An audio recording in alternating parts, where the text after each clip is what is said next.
ఇక 4వ రాశి 8 ఆదాయం కర్కాటక రాశి. 8 ఆదాయం 2 మాత్రమే వ్యయం, 7 రాజపూజ్యం 3 అవమానము. ఈ రాశి వారికి బృహస్పతి వ్యయంలో ఉన్నాడు.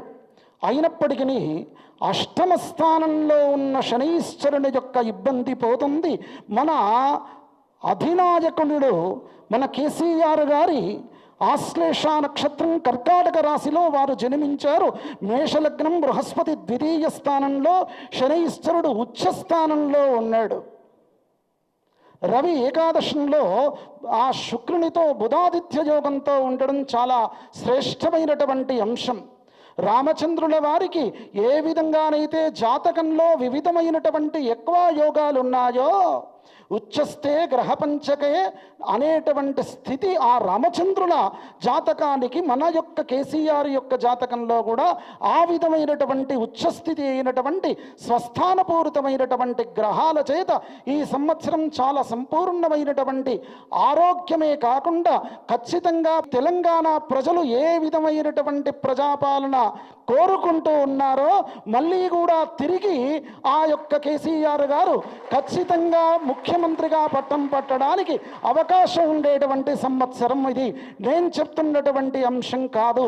మరి ఈ రాశి వారికి నవమ స్థానంలో శనీశ్వరుడు, అష్టమంలో రాహు ఉన్నాడు కదా. అంటే రాహు అష్టమంలో ఉన్నప్పటికీ ఆ అమ్మవారి యొక్క అనుగ్రహం, ఆ నృసింహస్వామి యొక్క అనుగ్రహం, అష్టమ రాహువు ఎవరి యొక్క ఆరాధన చేత వారికి అష్టమరాహు దోషం పోతుందో ఆ స్వామి యొక్క అనుగ్రహం సంపూర్ణంగా ఉన్నటువంటి వారు సత్యం విధాతం నిజభృత్యభాషితం వ్యాప్తించభూతే శ్వఖిలేషు చాత్మనః అదృశ్యత అద్భుత రూపముద్వహన్ స్తంభే సభాయాం నమృగం నమానుషం. వారికి ఎవరైతే మంచి ఆలోచనతో సత్ప్రయోజనపూరితమైనటువంటి పరిపాలన కావాలి అనుకుంటారో వారికి యోగతుల్యమైనటువంటి పరిపాలన వీరి ద్వారా ఖచ్చితంగా అందుతుంది. దుష్టులకు ఆ యొక్క నరసింహస్వామి అష్టమరాహు యొక్క దోషాన్ని ఖచ్చితంగా తీసివేస్తారు. ఇక 4వ రాశి 8 ఆదాయం కర్కాటక రాశి.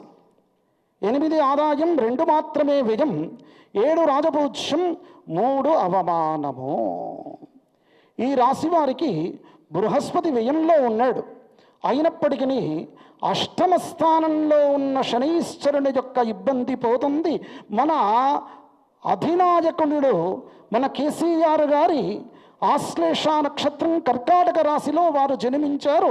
మేషలగ్నం, బృహస్పతి ద్వితీయ స్థానంలో, శనీశ్వరుడు ఉచ్చ స్థానంలో ఉన్నాడు. రవి ఏకాదశంలో ఆ శుక్రునితో బుధాదిత్య యోగంతో ఉండడం చాలా శ్రేష్టమైనటువంటి అంశం. రామచంద్రుల వారికి ఏ విధంగానైతే జాతకంలో వివిధమైనటువంటి ఎక్కువ యోగాలు ఉన్నాయో, ఉచ్చస్తే గ్రహపంచకే అనేటువంటి స్థితి ఆ రామచంద్రుల జాతకానికి మన యొక్క కేసీఆర్ యొక్క జాతకంలో కూడా ఆ విధమైనటువంటి ఉచ్చస్థితి అయినటువంటి స్వస్థానపూరితమైనటువంటి గ్రహాల చేత ఈ సంవత్సరం చాలా సంపూర్ణమైనటువంటి ఆరోగ్యమే కాకుండా ఖచ్చితంగా తెలంగాణ ప్రజలు ఏ విధమైనటువంటి ప్రజాపాలన కోరుకుంటూ ఉన్నారో మళ్ళీ కూడా తిరిగి ఆ యొక్క కేసీఆర్ గారు ఖచ్చితంగా ముఖ్యమంత్రిగా పట్టం పట్టడానికి అవకాశం ఉండేటువంటి సంవత్సరం ఇది. నేను చెప్తున్నటువంటి అంశం కాదు.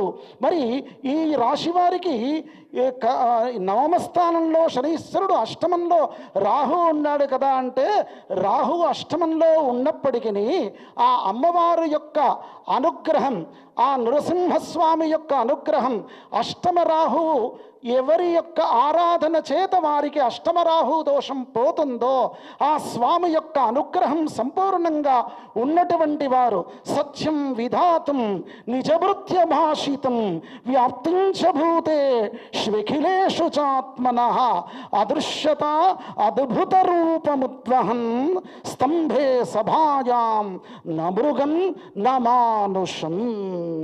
వారికి ఎవరైతే మంచి ఆలోచనతో సత్ప్రయోజనపూరితమైనటువంటి పరిపాలన కావాలి అనుకుంటారో వారికి యోగతుల్యమైనటువంటి పరిపాలన వీరి ద్వారా ఖచ్చితంగా అందుతుంది. దుష్టులకు ఆ యొక్క నరసింహస్వామి అష్టమరాహు యొక్క దోషాన్ని ఖచ్చితంగా తీసివేస్తారు.